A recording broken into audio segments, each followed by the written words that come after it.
31 à 37, Jésus guérit un homme sourd qui a aussi un souci d'élocution. Par ce récit, Marc veut transmettre un message qui concerne tous les disciples de Jésus. Comment entendre et parler selon Jésus, spirituellement parlant. On poursuit notre progression dans une belle section de Marc sur l'autorité de Jésus et la mission, de Marc 6b à 8:21. Avec le texte précédent et l'épisode de la femme syrophénicienne en Marc 7:24 à 30, Jésus a quitté la Galilée pour se diriger vers un territoire non juif, la région de Tyr. Au début de notre passage, il change de région mais demeure en milieu païen, ce qui confirme un certain élargissement de la mission de Jésus. Après avoir surtout proclamé le règne de Dieu et manifesté les signes du règne au sein du peuple juif, Jésus a clairement à cœur d'envoyer un signal fort. Il est aussi venu pour les autres peuples, car le règne de Dieu leur est également destiné. Jésus ne recule pas devant les coins de pays considérés impurs par de nombreux juifs, tenant à illustrer par l'exemple les leçons qu'il a voulu transmettre sur ce thème de l'impureté en Marc 7, 1 à 23. Il enchaîne 3 miracles en zone non juive. Notre texte présente le deuxième. Notons également que Marc est le seul évangéliste à nous présenter ce récit captivant, dont certains éléments sortent de l'ordinaire, si on peut parler d'ordinaire avec les autres miracles de Jésus. 4 courtes parties pour parcourir ce texte. Première partie, Jésus se rend dans le territoire des 10 villes. Lisons le verset 31. Jésus quitta la région de Tyr, passa par Sidon et regagna le lac de Galilée en traversant le territoire des 10 villes. Au début du passage précédent, Jésus s'était retrouvé dans la région de Tyr en Marc 7:24. Maintenant, il quitte cette région, longe la côte phénicienne vers le nord jusqu'à Sidon, une ville souvent associée à Tyr dans la Bible, puis bifurque vers le lac de Galilée avant de se retrouver à l'est du lac, en plein territoire des 10 villes, une traduction du terme grec parfois rendu en français par le nom Décapole. Si vous jetez un coup d'œil sur une carte, vous risquez d'être perplexe. Pourquoi un tel détour vers le nord avant de se rendre si loin au sud-est de Tyr? On part d'un circuit pouvant totaliser presque 200 kilomètres. Quoi qu'il en soit, Jésus se retrouve en plein milieu du territoire des 10 villes. Or, cette décapole a été mentionnée précédemment dans l'Évangile selon Marc. En fait, les résidents de cette zone avaient supplié Jésus de partir en Marc 5:17. Mais les choses prirent une autre tournure. En Marc 5:20, l'homme libéré par Jésus de la légion de démons se mit à proclamer dans la région des 10 villes ce que Jésus avait fait pour lui, au grand étonnement de ceux qui l'écoutaient. Ainsi, dans une certaine mesure, ce territoire a déjà été en partie défriché, spirituellement parlant, lors de cette proclamation initiale de l'activité de Jésus. Le terrain est prêt pour une nouvelle semence. En tout cas, Jésus n'est pas refroidi par l'accueil peu chaleureux qu'on lui a réservé la première fois qu'il y est allé, d'après Marc 5:17. Ce qu'on peut dire sur le verset 31 en terminant, c'est que les noms géographiques mentionnés sont hautement symboliques, en plus de correspondre à des lieux effectivement foulés par les pieds de Jésus. Tyr et Sidon, 2 villes emblématiques dans l'Ancien Testament de l'amour des richesses et de l'arrogance humaine, des ennemis confirmés d'Israël et de l'Éternel, la Décapole, un réseau de cités païennes. En d'autres termes, ce que Marc souligne d'emblée, ce ne sont pas seulement des points sur la carte, c'est le fait que Jésus s'enfonce en territoire non juif, ce qui ne peut que susciter la curiosité et l'expectative des premiers lecteurs, eux-mêmes non juifs. Qui fera-t-il? Deuxième partie, on lui amène un sourd ayant du mal à parler pour qu'il le guérisse. Lisons le verset 32. On lui amena un sourd qui avait du mal à parler et on le pria de lui imposer les mains. En définitive, l'attitude de la population n'a rien à voir avec la crainte malsaine rencontrée en Marc 5:17 dans cette même région. Il semble au contraire que le témoignage de l'homme libéré de légion a porté du fruit. On vient donc vers Jésus avec une demande. Qui lui amène ce sourd? Sûrement certains de ses amis, de ses proches, qui ont son intérêt à cœur, un peu comme les 4 hommes qui ont porté un paralysé jusqu'à Jésus en Marc 2:3. Comme des Juifs ont amené leur malade à Jésus, des non-Juifs font de même ici. Ce sourd avait du mal à parler. Cette dernière expression traduit avec justesse un seul mot en grec qui fait parfois référence à des muets. Néanmoins, la suite de notre passage démontrera qu'il n'est pas complètement incapable de s'exprimer, mais qu'il souffre d'un trouble d'élocution. Ce qu'il faut surtout noter, c'est que le mot grec traduit « qui avait du mal à parler » apparaît seulement ici dans tout le Nouveau Testament et qu'il intervient une seule fois dans la Septante, la traduction grecque de l'Ancien Testament souvent citée dans le Nouveau Testament. Or, le texte en question est hautement significatif. Il s'agit d'Ésaïe 35, verset 6.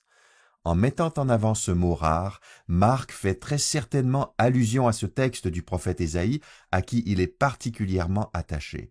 D'ailleurs, cet homme est aussi sourd, et le mot sourd apparaît au verset précédent de la prophétie en Ésaïe 35, verset 5. D'autres traits communs confirment ce lien de parenté entre notre passage et la prophétie d'Ésaïe. Lisons justement Ésaïe 35, 5 et 6, texte qui annonce une ère eschatologique de rétablissement et de salut pour le peuple de Dieu. Voici certains des signes qui marqueront cette période selon le prophète. Alors les yeux des aveugles s'ouvriront, les oreilles des sourds s'ouvriront. Alors le boiteux sautera comme un cerf, et la langue du muet poussera des cris de joie, car de l'eau jaillira dans le désert, des torrents dans la plaine aride. C'est quand il est question de la langue du muet que le même mot grec est employé, qui peut vouloir dire muet ou ayant du mal à parler. Clairement, Marc veut connecter la guérison que Jésus s'apprête à accomplir aux signes eschatologiques annoncés par Ésaïe. On reviendra sur cette prophétie. Marc indique la nature de la requête présentée à Jésus. On le pria de lui imposer les mains, littéralement de poser la main sur lui. Les guérisons sont associées au toucher de la part de Jésus à plusieurs reprises chez Marc, comme c'était le cas pour Jairus en Marc 5, 23. La demande comporte peut-être une touche de superstition, mais peu importe, Jésus touche volontiers les personnes qu'il guérit. Troisième partie, Jésus le prend à part et le guérit. Lisons d'abord les versets 33 et 34. Jésus l'amena seul avec lui, loin de la foule. Après avoir posé ses doigts sur les oreilles du malade, il les humecta de salive et lui toucha la langue. Alors il leva les yeux au ciel, poussa un soupir et dit « Ephphatha », ce qui signifie « Ouvre-toi ». Jésus amène l'homme seul avec lui, loin de la foule, un peu comme il a fait sortir à peu près tout le monde de la maison avant de ramener à la vie la fille de Jairus en Marc 5, 40. Cela montre que cet homme est important aux yeux de Jésus, qu'il n'est pas seulement un membre de la foule et que Jésus s'intéresse à lui personnellement. Tiens, si la foule est mentionnée, c'est qu'elle est présente. Et si elle est présente, c'est que Jésus est devenu populaire dans cette région païenne, comme il l'est en Galilée. Pourquoi un tel retrait à l'écart ? À la lumière de la fin de notre passage, où Jésus ordonnera aux témoins de ne rien dire à personne, c'est sans doute lié au motif du secret messianique. Jésus préfère agir en toute discrétion, loin des regards de la foule, qui pourrait mal interpréter son action tout autant que les foules juives. Puis, comment Jésus procède-t-il ? Je rappelle que les proches du malade ont prié Jésus de lui imposer les mains. Eh bien, Jésus répond à leur demande au-delà de leurs attentes d'une certaine manière. En effet, il ne se contente pas d'un toucher imprécis. Il pose ses doigts sur les oreilles du malade. Il ne peut pas parler à cet homme qui est sourd. Du coup, Jésus optimise le toucher pour lui communiquer ce qui est sur le point de se passer. De plus, le toucher de Jésus est toujours un vecteur de compassion, et les gestes posés ici sont particulièrement émouvants. Jésus entre en contact physique avec les organes affectés, ce qu'il fait seulement ici et en une autre occasion dans le récit de Marc, en Marc 8, 23 et 25. De plus, comme cet homme est sourd, il est particulièrement sensible au toucher. Jésus démontre ainsi une empathie réconfortante. Ensuite, Jésus humecte de salive ses doigts et lui touche la langue. Littéralement, il cracha et toucha sa langue. Pourquoi la salive ? Dans les cultures de l'époque, on associait parfois la salive à la guérison, parce qu'on y attribuait soit des propriétés magiques, soit des vertus thérapeutiques. Jésus semble donc reprendre à son compte cette tradition, tout en la subvertissant et en la sublimant, puisqu'il n'aura aucun recours à la magie ou à la médecine populaire. Puis Jésus lève les yeux au ciel, comme il l'avait fait avant la multiplication des pains, en Marc 6, 41, s'attendant à l'intervention de Dieu et donnant l'impression à l'homme sourd qu'il s'apprête à prier. En réalité, ce n'est pas une prière classique qu'il offre, mais un soupir qu'il pousse, peut-être un soupir inexprimable, tels ceux que l'apôtre Paul évoque en Romains 8, 26. Quoi qu'il en soit, l'émotion de Jésus est palpable, alors qu'il déploie la puissance du règne de Dieu dans une région en souffrance. Puis, en araméen, la langue courante des Juifs du temps, mais aussi une langue employée par les non-juifs à côté du grec, il dit « Ephphatha » et Marc nous en donne la traduction « Ouvre-toi ». Cette parole s'adresse donc, pour ainsi dire, à chacune des deux oreilles, puisque le verbe est au singulier, ou encore à l'homme entier. Si Marc traduit Ephphatha, c'est aussi pour indiquer qu'il ne s'agit pas d'une formule magique, d'une incantation inintelligible. Non, l'expression a un sens qu'il est possible de traduire. Et quel beau mot pour cet homme sourd! Si ses oreilles s'ouvrent au moment même où le terme est prononcé, il s'agit du tout premier mot qu'il lui est donné d'entendre. Le toucher minutieux de Jésus a attiré l'attention des lecteurs sur les oreilles et sur la langue du malade.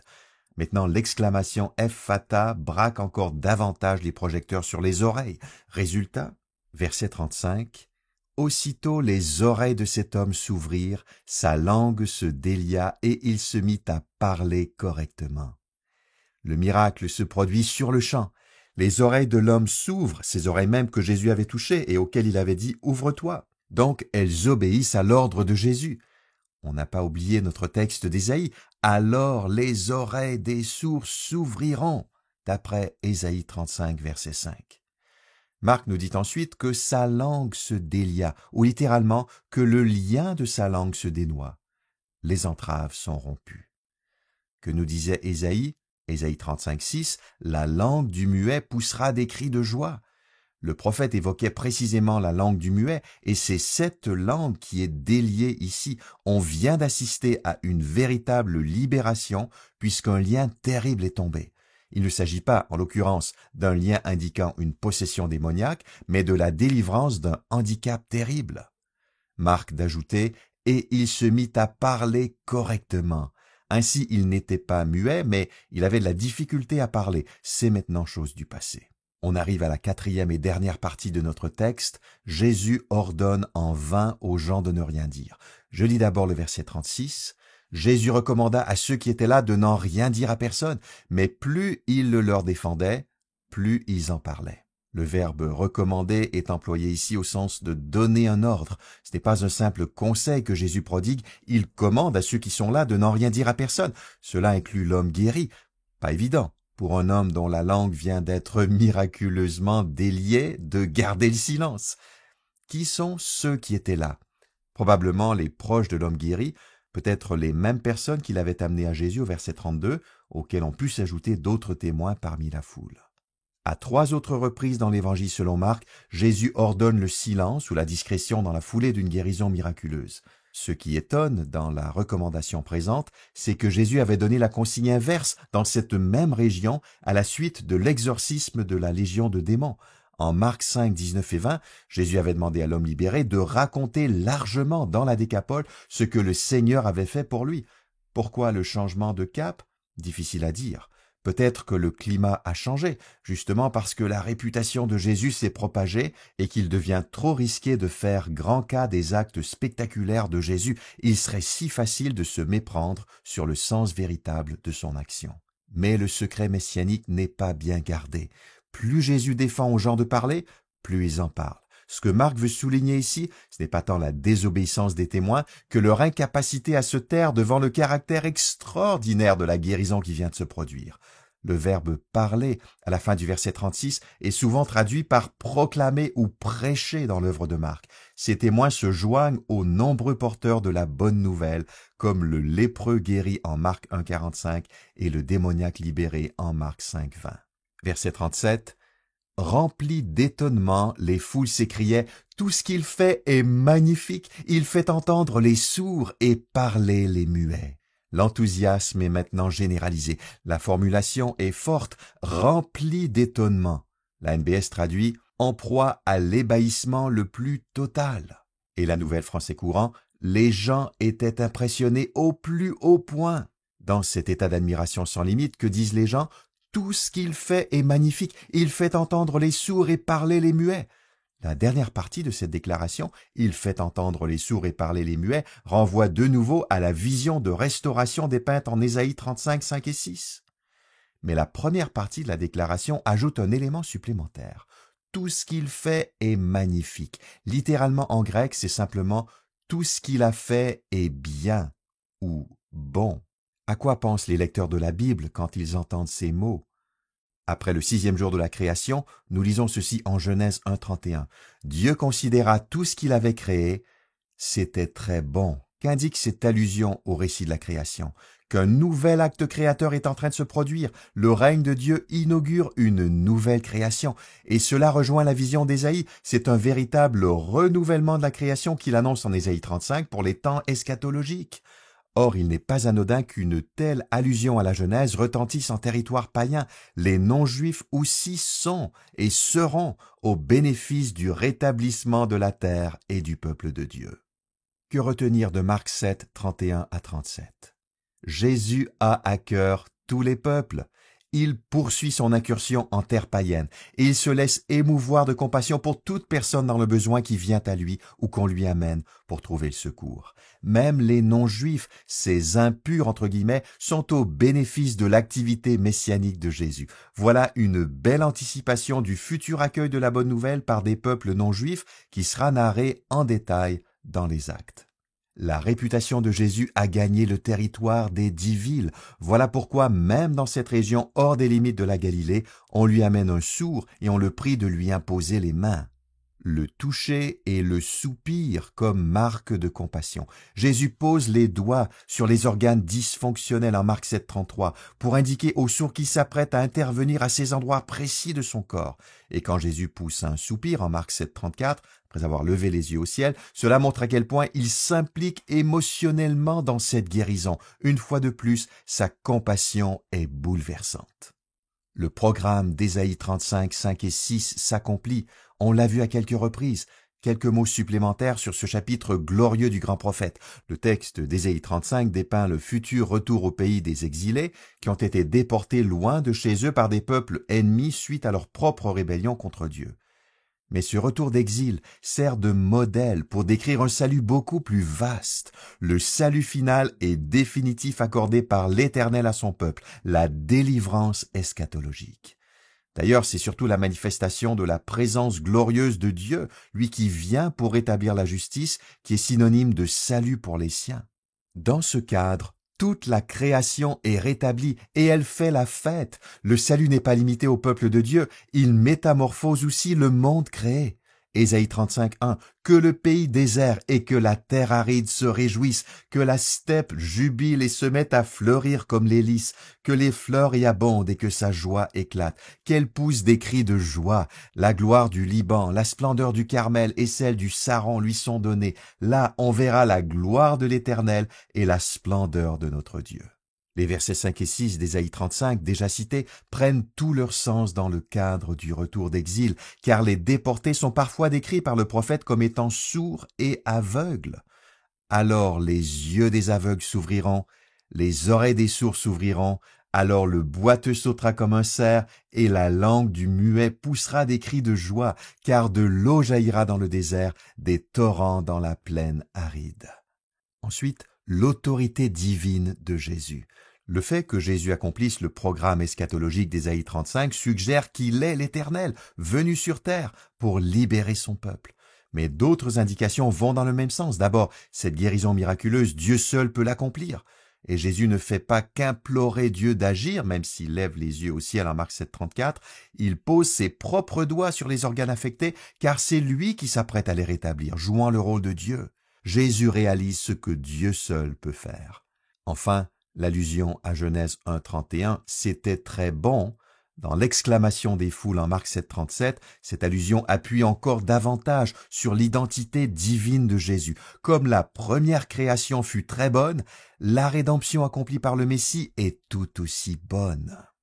Nous sommes devant une métaphore de la guérison dont ont besoin les disciples. Soyons clairs, la guérison du sourd ayant du mal à parler se produit au sens littéral dans notre passage. Cet homme était physiquement souffrant et Jésus a guéri son corps. Sa vie va changer. Dans une culture qui accordait bien peu de place aux personnes handicapées, cet homme pourra être pleinement réintégré dans le tissu social de sa région.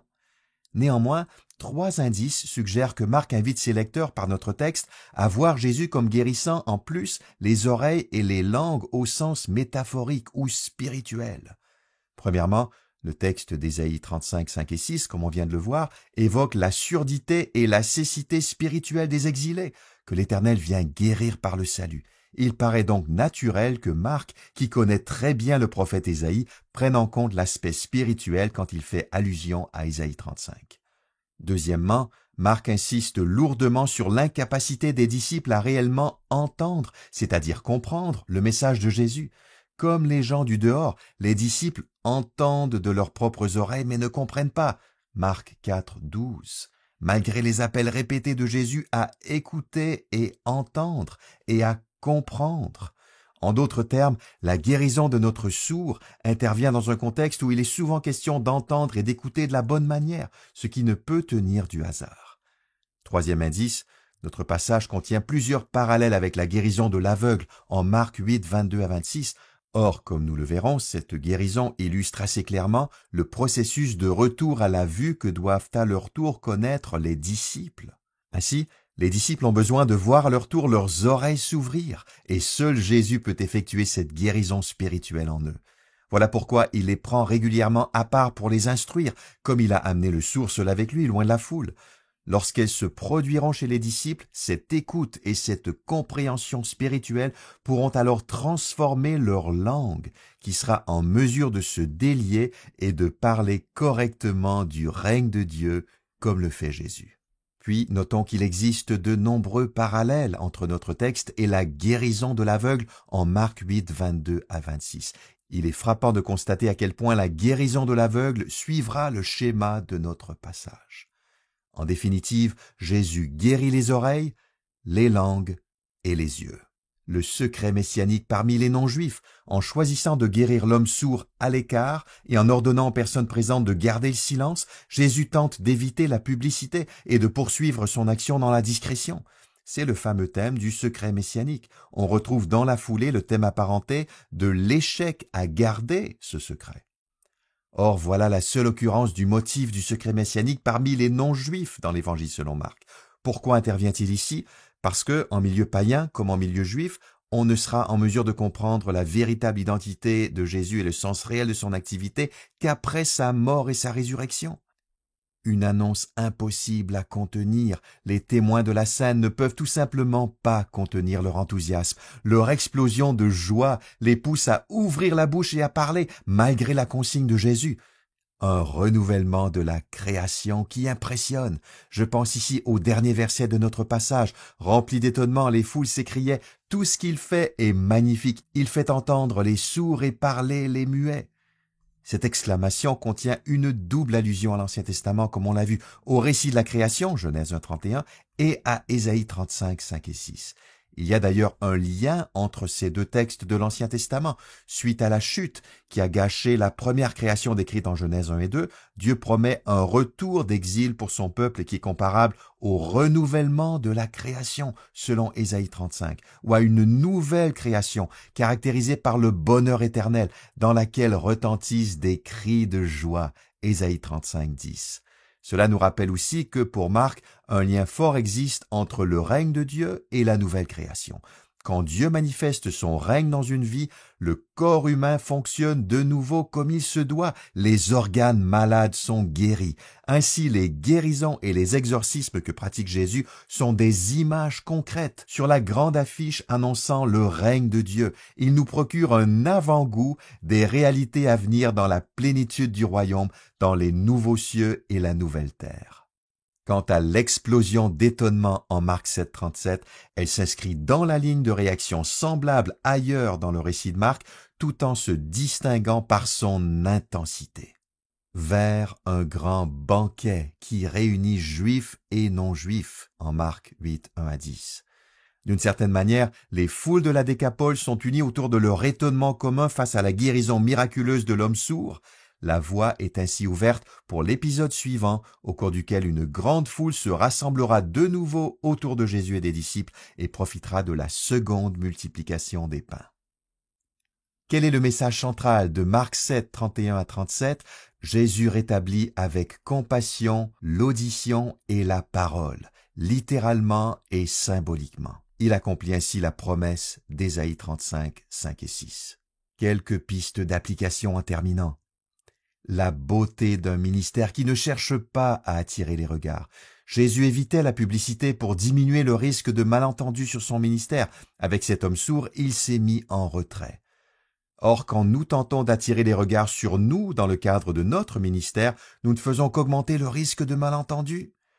À notre époque, le secret messianique n'a plus sa place, car Jésus est mort et ressuscité, il faut donc l'acclamer haut et fort. Cependant, on gagnerait à cultiver davantage le secret du serviteur discret, à se mettre en retrait pour mettre Jésus en avant et à nous concentrer sur les besoins réels des gens que Dieu place sur notre route. Réjouissons-nous chaque fois que Jésus est annoncé fidèlement, chaque fois qu'une personne se rapproche de lui, et ce même lorsque notre ministère n'y est pour rien. Vivons pour le royaume de Dieu, non pour notre propre royaume. Laissons-nous imprégner de la réalité de la compassion de Jésus. Il place ses doigts sur les oreilles et les langues malades. Il prie son Père en poussant un profond soupir empreint d'amour et de sensibilité. Or, la compassion de Jésus, elle nous est aussi destinée. Recevons-la, accueillons-la, mettons-nous à l'écoute de Jésus par l'Écriture afin de recevoir une plus grande quantité de compassion de sa part. Retrouvons notre motivation en inscrivant notre vie dans le programme d'Ésaïe 35. Sommes-nous découragés, démotivés, gagnés par la lassitude? Avons-nous l'impression que notre vie est une série d'automatismes, qu'elle est de plus en plus dépourvue de sens et de joie? La solution ne se trouve pas en nous-mêmes. Levons plutôt les yeux afin d'apercevoir une vision qui dépasse notre personne et choisissons d'y participer de tout notre être.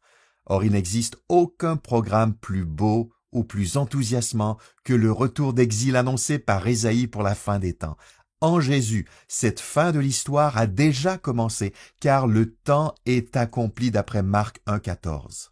Ce retour d'exil n'est autre chose qu'une image de notre salut final. C'est la grande libération du peuple de Dieu et de l'ensemble de la création. Les oreilles et les yeux peuvent enfin s'ouvrir. Ésaïe 35,5. Lors du retour de Christ, cette vision sera pleinement concrétisée. Mais déjà, en Jésus et dans l'Église, nous commençons à goûter au règne de Dieu et à la nouvelle création. Voilà ce qui peut nous redonner le sourire et l'envie de nous lever le matin. L'avenir magnifique des disciples malentendants ou ayant des soucis d'élocution. La guérison narrée dans notre passage s'est produite au sens littéral. Quelle belle espérance pour toutes les personnes qui peuvent s'identifier de près ou de loin à l'homme secouru. Un jour, tous les disciples malentendants verront leurs oreilles s'ouvrir parfaitement. Tous les disciples ayant du mal à s'exprimer sentiront leur langue se délier et l'emploieront pour proclamer avec une totale liberté les récits de l'action de la grâce divine qui déborde de leur cœur. Une des priorités de Jésus pour nous, que nous sachions entendre la parole et la redire autour de nous. Jésus n'a de cesse de remettre cette priorité à l'ordre du jour tout au long de l'Évangile selon Marc. Si seulement les disciples pouvaient bien entendre et bien comprendre ce que Jésus leur dit et leur répète, alors seulement ils deviendraient des porte-paroles fidèles de Jésus. À l'évidence, Marc appuie sur cette priorité de Jésus à l'intention des premiers lecteurs de son œuvre. Et le message n'a pas perdu de sa pertinence aujourd'hui. Combien il est fondamental pour le disciple d'écouter Jésus attentivement, de comprendre son message, puis de transmettre la bonne nouvelle. N'arrêtons pas de prier que nos proches non chrétiens puissent entendre et parler correctement. Pourquoi prier? Parce que Jésus seul rend l'audition et l'élocution. Il possède toute l'autorité divine du Créateur. C'est vrai au sens littéral, c'est aussi vrai sur le plan spirituel. Nous avons parfois l'impression que nos proches et nos amis non chrétiens ne veulent rien entendre du beau message de Jésus. C'est peut-être effectivement le cas. Mais cela ne devrait pas nous amener à jeter l'éponge.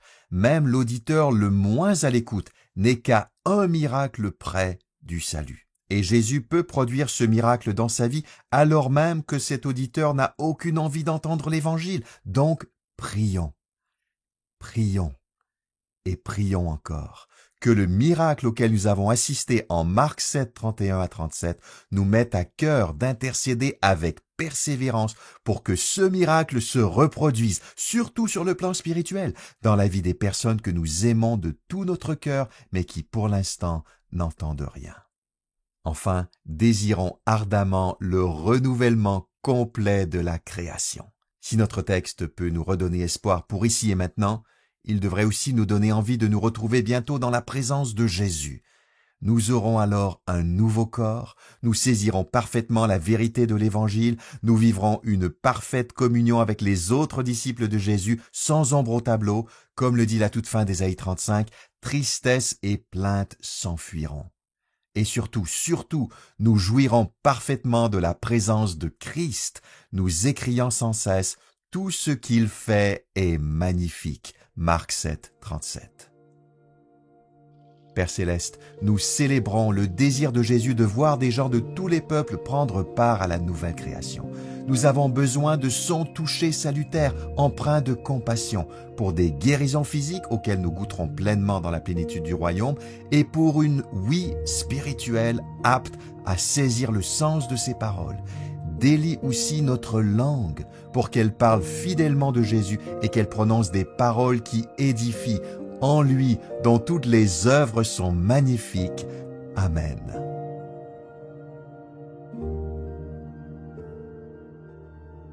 Tous les jeudis, découvrez un nouvel épisode de mon podcast Parle-moi maintenant sur YouTube et Spotify. Pour ne rien manquer, abonnez-vous sur ces plateformes ou inscrivez-vous à ma newsletter hebdomadaire en visitant mon blog sur toutpoursagloire.com. Commandez dès maintenant mon nouveau commentaire pratique Parle-moi maintenant par Marc sur marc.parle-moi.com. Merci pour votre écoute.